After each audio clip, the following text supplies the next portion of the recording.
Hey everybody, Rob from Karma Comment Chameleon coming at you today with a new ProRevenge story. When Karen used Down syndrome kids against me, she didn't expect this. Let's jump right in. I can finally talk about this after years of threats of legal action, etc. It is now officially over. Back in 2003, when unemployed, I decided to volunteer at a local education facility that specializes in helping out young to late teens with Down syndrome or high levels of autism, which causes themselves to be antisocial. I hate not being able to work, so volunteering not only got myself out of my boring doing nothing everyday schedule, but also gave me a positive when applying for work. Everyone likes someone who is always trying to better themselves. It is a great place with some great people who also volunteer, and the kids are imaginative and show love unconditionally. The local community was also amazing, donating items, clothes, food, and money to help keep the facility running. Just shy of 2 years later, after many people coming and going, Karen appears. At first, she has a nice smile and is accommodating. The kids seem to love her a lot, until the jealousy started. Karen didn't understand. For the last 2 years, I've been doing volunteering even when doing part-time jobs I could find, so she assumed I was just recently new. So when the kids came to give me hugs and tell me what they did that day and show off their art, well, Karen didn't like this, and she was jealous of my popularity with the kids. This started a spate of things happening. I was a smoker at that time, not anymore, have quit since 7 years ago, best thing ever. So a rule was to make sure lighters, matches, and cigarettes were locked away in lockers at all times. This included medication, mobile phones, anything that could be a bad thing in the wrong hands. Although the kids would tell anyone that something that was sitting out in the open that shouldn't be there was there, and we would put them away. But this one day, Karen had gone to manager and HR administration to say that I had left my cigarettes out with my lighter, an electronic one which was unique. I was busy that day, so I was apologetic, as I could have easily forgotten, as you are kept off your feet constantly. But in the back of my mind, I had a niggling doubt that I am sure I put them in my locker. Over 4 months, every 2 to 3 weeks, something else was left in the open, or a door to the cleaning closet was left open after I had used the equipment inside. Each time, Karen had went to the manager and HR to say about this. Karen has kids of her own that left after they hit 18, so at the time, I am putting it down to automatic motherly defensiveness for the kids. The following month, one of the girls, we will call her Jo, not her real name, had a burst into the room crying with blood flowing quickly from her nose. All the volunteers, including myself, instantly went to check up on Jo. She is looking flustered, looked at me and gave a big yell and ran off to hide. When Jo was flustered or upset about something, she would always hide, but she always came to me first to say why or to hint at why, but this time she didn't. And then Karen burst in. "How could you do this to Jo?" Devil eyes peering at me. I am taken aback. "What? Who? What do you mean? What happened to Jo?" She replied, "I can't believe I just watched you 5 minutes ago punch her in the face." And she rushed off to the manager and HR. I am standing there aghast, unsure of what the hell is going on. Jo in the corner somewhere behind boxes crying her eyes out, some new volunteers looking at me as if I am bad, and the other kids looking perplexed because I have never done this at all before. Even with Down syndrome, they understand most of what is going on around them.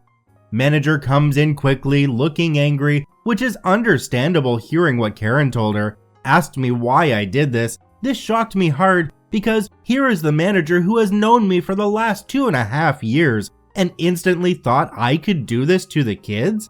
I deny it, of course. I have been in the room for at least 25 minutes. The others couldn't corroborate as we are always busy and we didn't notice small things like who is in the room and for how long.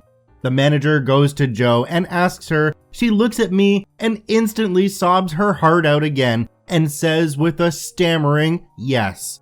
This hit me harder than the manager, instantly thinking I could do this. Joe has been like a little sister who would tell me everything and always came to me when in trouble.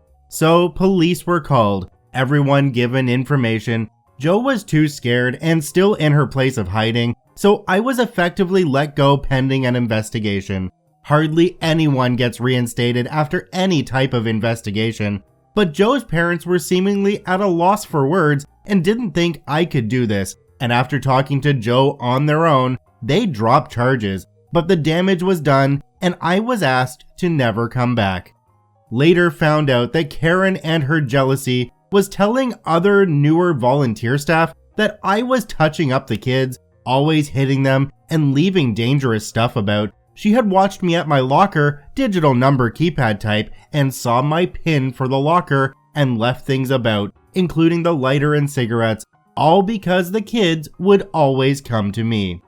Fast forward to 2009. After lots of rejections from other places for volunteering, one place was run by an ex-volunteer who knew this was all BS and gave me a chance. She was great and understanding. We would help all types of people in the community to do events for charities, etc. I enjoyed it very much. One day, the boss came to me and said, "Oh, guess who is coming with kids today? Only goddamn Karen." Since years back, Karen has moved up the ranks, so to speak, and had, through some rumors, forced the manager to quit, so wanted the ex-volunteer who ran this place to help the kids put on a play so she can show it off to a regional director who helps fund the facility I used to volunteer at. Oh boy, oh boy.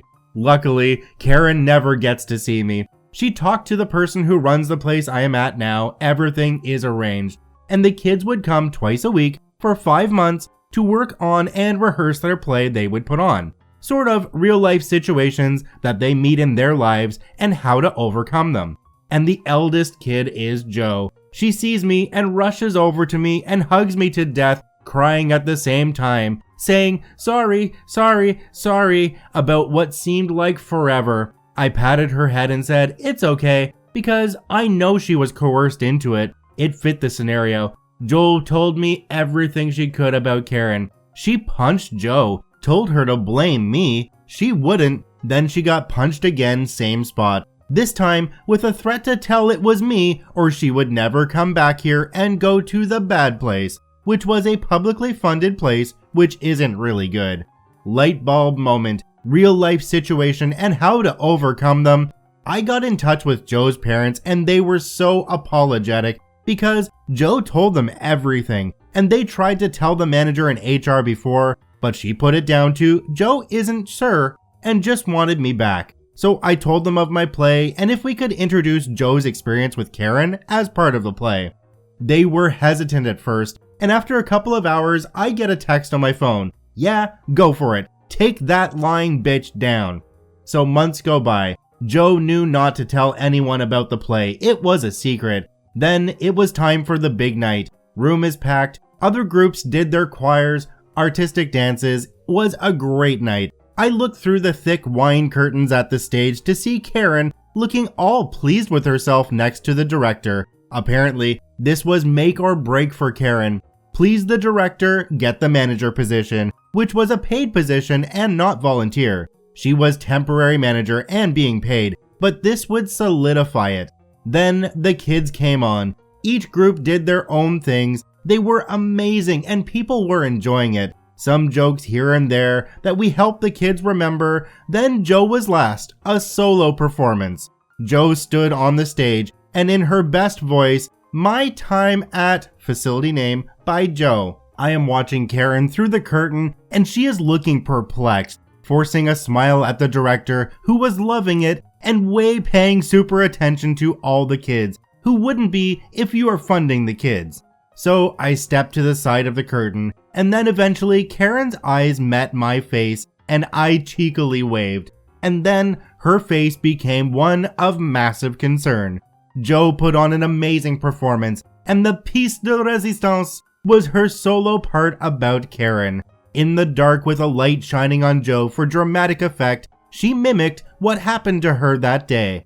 "That hurt me, Karen. Why did you punch me? You did this to me, not..." Me, of course. Then she covers her nose again as if hit again. "No, Karen, don't hit me again. I don't want to leave here. I will do it." She stands up straight from her crouched defensive position and says, "Karen told me to lie and say OP hit me, or I would go to the bad place."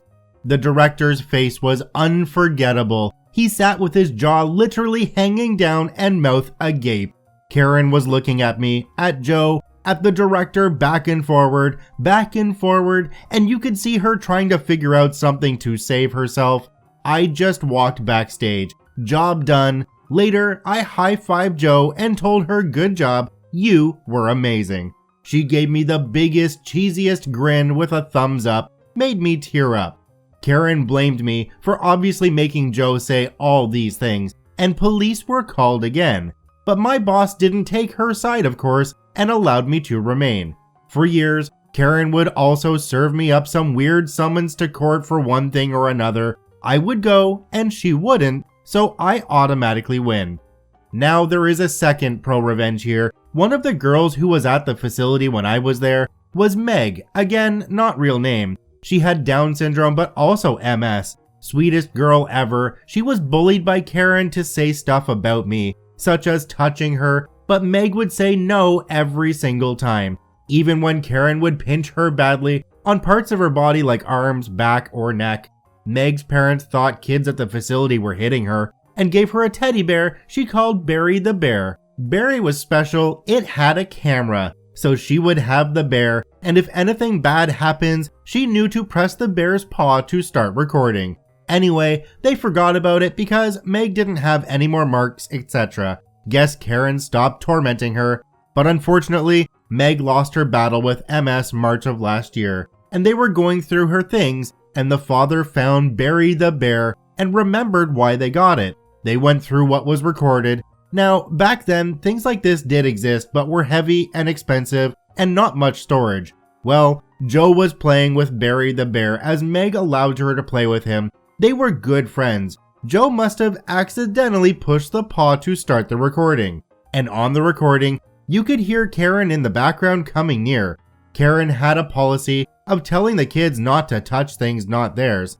So Joe must have feared that and put Barry on the shelving next to her. And we didn't see what happened, but it recorded the sounds, the threats, the audible strikes, the crying. So Meg's parents told me about this, and that started me down the legal route to finally get Karen for good. It resulted in going to court, and after a day, they found Karen guilty, but she was banned from working with kids, placed on a register which records violence against children for 15 years, and was fined $50,000 and was to pay damages to me, Joe, and Meg's parents. Unfortunately, the stigma I received back then never did go away, and I can't still go back to the facility to volunteer even after the truth, but that is okay. I am currently going to start another new job and will volunteer at weekends. But I know that Karen and her ambitious jealousy is now having the worst time ever. Everyone in the community knows what she did, and she has become a bit of a recluse and hardly ventures anywhere. OP, this is a wonderful story. What really gets me though is that the parents of these kids are putting them in here because it's a safe place, or it's supposed to be a safe place. I think Karen should have gone to jail. There's no way she should have been allowed back out in the community after harming kids. It's horrible. I want to thank OP for posting their story to the ProRevenge subreddit. You can visit them at the links in the description below. Please go there and give them an upvote. Once again, this is Rob from Karma Comment Chameleon saying thanks for watching. If you enjoyed the video, please hit that subscribe button, drop a like, and share it with your friends. And we'll see you in the next one.